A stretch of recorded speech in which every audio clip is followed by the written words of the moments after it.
கிளிநொச்சி மாவட்ட ஒருங்கிணைப்பு குழு கூட்டம் இன்றைய தினம் ஆரம்பமாகி நடைபெற்றுக் கொண்டிருக்கின்றது. அதாவது இன்றைய தினம் காலை ஆரம்பமாகி தற்பொழுது வரை நடைபெற்றுக் கொண்டிருக்கின்றது. இந்த காணொலியை பதிவு செய்கின்ற நேரம் வரை குறித்த கூட்டம் இடம்பெற்றுக் கொண்டிருப்பதாக அங்கிருந்து கிடைக்கும் செய்திகள் தெரிவிக்கின்றன. இப்படியான சூழ்நிலையில் தான் நாடாளுமன்ற உறுப்பினர் அர்ஜுனாவுக்கும் அதேவேளை குறித்த கூட்டத்திற்கு அனுமதியின்றி வந்த ஒருவருக்கும் இடையிலே வாக்குவாதம் ஏற்பட்டதாகவும் அதன் தொடர்ச்சியாக அங்கு அமைதியின்மை ஏற்பட்டதாகவும் செய்திகள் வெளியாகி இருக்கின்றது. அதன் அடிப்படையில் கிளிநொச்சி ஒருங்கிணைப்பு குழு கூட்டத்தில் பல விடயங்கள் பேசப்பட்டு வருகின்றது. பல விடயங்களுக்கு தீர்வு எட்டப்பட்டிருக்கின்றது. அதனை தாண்டி அர்ச்சுனா ராமநாதன் பல கேள்விகளை முன்வைத்திருந்தார். இவ்வாறான சூழ்நிலையிலே அங்கு முரண்பாடு ஏற்பட்டிருந்தது. நாடாளுமன்ற உறுப்பினர் அர்ஜுனாவை தகாத முறையிலே அவர் பேசியிருந்தார். அதாவது அந்த கூட்டத்திற்கு வந்த நபர் ஒருவர் தகாத முறையிலே பேசியிருந்தார். உடனடியாக அமைச்சர் சந்திரசேகரன் தலையிட்டு அவர் மக்கள் பிரதிநிதி, அப்படியெல்லாம் பேசக்கூடாது என்கின்ற அடிப்படையிலே அவருக்கு அறிவுரை வழங்கியிருந்தார். அதன் தொடர்ச்சியாக அமைதியின்மை ஏற்பட்ட குறித்த கூட்டத்தை அமைதியான நிலைக்கு மீளவும் அமைச்சர் சந்திரசேகரன் அவர்கள் கொண்டு வந்தார். இவ்வாறான பின்னணியில் இது தொடர்பான காணொலி காட்சிகளும் வெளியாகி இருக்கின்றது. அது தொடர்பான காணொலி காட்சிகளை தொடர்ந்து பார்க்கலாம். சம்பந்தப்பட்ட ஆள்கிட்ட தங்கச்சி வாக்கம் அப்போ ஒரு நீங்கள் கௌரவ பாராளுமன்ற உறுப்பினராக இருக்கிறீங்க. எங்க தங்கச்சி எங்க இருக்காங்க? எனக்கு தந்த முரண்பாடு தானே விசாரிச்சு போட்டு வாங்க. இது சம்பந்தமாக இந்த சட்டத்தில் வந்து இந்த டிசிசி கட்டாயம் பாராளுமன்ற உறுப்பினர் சிறிதன் அவர்கள் என்னென்றால் இது எல்லாத்தையும் நான் ஒரு தலைமைக்கு கீழே, அதாவது வந்து கொஞ்சம் நீ சொல்லுங்க நான் சொல்லலாம். சொல்லக்கூடாதீங்க. மற்றது இரண்டாவது இங்க ஒரு அதிகாரிகள் தான் இப்ப இங்க வந்து பாராளுமன்ற உறுப்பினர் கைக்கு திருப்பி கேட்கிற அளவுக்கு இருக்குன்னு சொன்னா நீங்கள் உங்களுக்கு நீங்க நினைச்சு கொண்டிருக்கீங்க உங்களுக்கு அரசாங்கத்துக்கு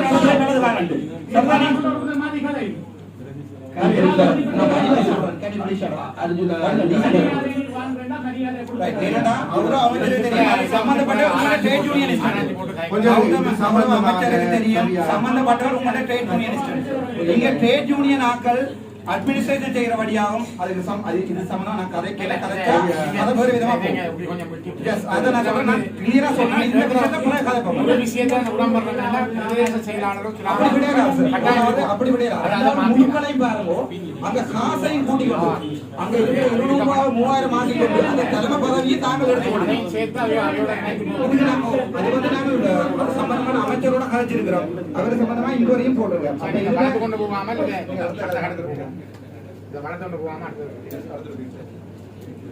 நான் நினைக்கிறேன் இப்படியானது வந்து பொலிட்டிக்கலா யூஸ் பண்ணப்படும். அதாவது நீங்க தலைக்கிறது சரியான பிள்ளை ஜோதிச்சு கதைங்க விஷயங்களை கதைச்சுதான் பொலிட்டிக்கல் வந்தீங்க. என் கட்டங்கள் நான் தான் தலைவர். நான் ஒன்று சொல்றேன் கேட்டேன் இங்கே வந்திருக்கிறது உங்களை கதைச்சவங்களை வந்து கூடுதல் அப்படின்னு திணைக்களங்கிட்ட தலைவர் அவர்களுக்கு நாங்கள் மரியாதை கொடுக்க செஞ்சு கொள்ளணும். மரியாதை பெற்றுக்கொண்டு தூங்கி சரியா? அப்ப அந்த நேரத்துல இப்ப இங்கே பேர் கட்டப்போ பிரச்சனை வருது. அர்ஜுனா வந்து நான் சொல்றேன்ல இங்களை வந்து இந்த விஷயத்தை சரிவாரு தெரிஞ்சு கொள்ளாம நம்ம பேசணும்.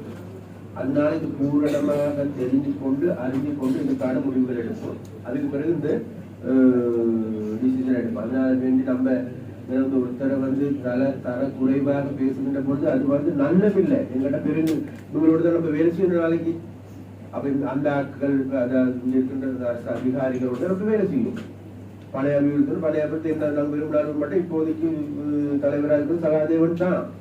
சரி, அது மாத்திரதா இல்லையா அல்லது அது நடவடிக்கை அது வேற இந்த பரிபிகேஷன் எனக்கு தெரியும். வேலை அரசாங்கம் கொடுக்கிறது மக்கள் அடிப்படையில் ஏற்கனவே போராட்டம் செய்திருக்கிறார்கள். யார் இந்த ட்ரேட் யூனியனா அதிகமாக அது வேற மக்களுடைய முறைப்பாடு நான் அது பெருந்தொடர்பு அமைச்சர் இந்த அமெண்ட்மெண்ட் செய்ய வேண்டாம் தான் நான் சொல்றேன்.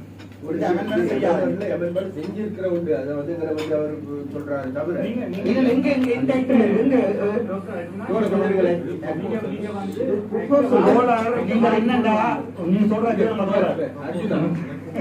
நீங்க உம்மண்ட கட்சியோட வச்சுக்கொள்ளுங்க.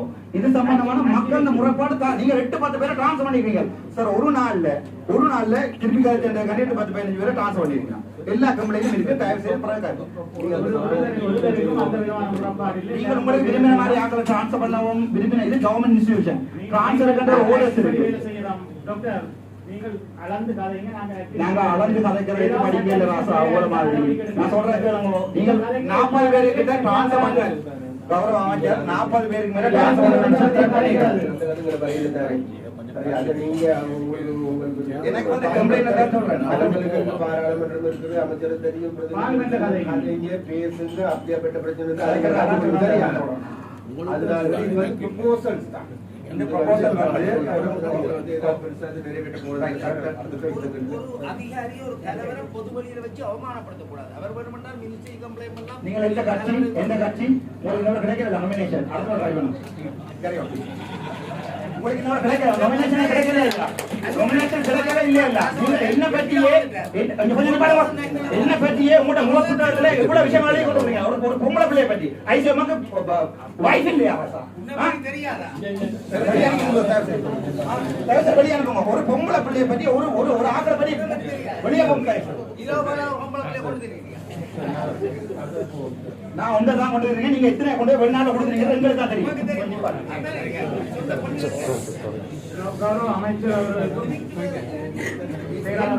இன்வைட் பண்ணுங்க. இது சம்பந்தமா இது சம்பந்தமா இன்வைட் பண்ணீங்க. இவரை uninvited guest can please get out. கௌரவ தலைவர் ஒரு அன்இன்வைட்டட் கெஸ்டோட ஏன் இப்படி பிரச்சனை உருவாக்குறீங்க? இவர் யார் இன்வைட் பண்ணினார் இந்த மீட்டிங்? இவர் எது சார்பா வந்தவர்? எனக்கு தலைவர் என்ன அடிப்படையில் உள்ளுக்குள்ள வந்தவர்? நான் கதைக்கிறது ஒரு மக்களோட பிரச்சனை, இந்த தனிப்பட்ட பிரச்சனை இல்லை.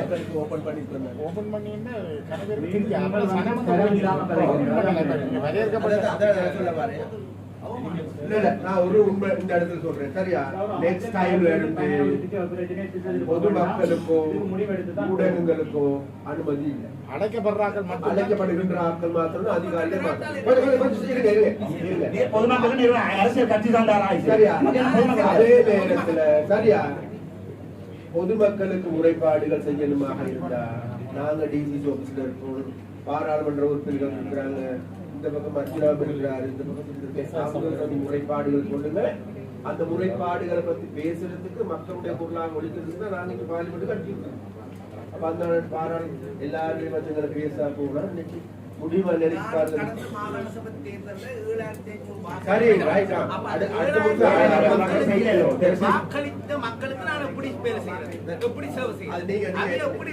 நீங்க யாழ்ப்பாணம் யாழ்ப்பாணம் கிளர்ச்சி தேர்தல் தொகுதி ரெண்டுக்கும் ஐயா உங்கள மாதிரி தேர்தல் 393 பேர் நின்றா உள்ளுக்குள்ள 200 வாக்கு 100 வாக்கு இது முழுக்க எம்பி ஓட்டாதான் நிற்கிறாங்க.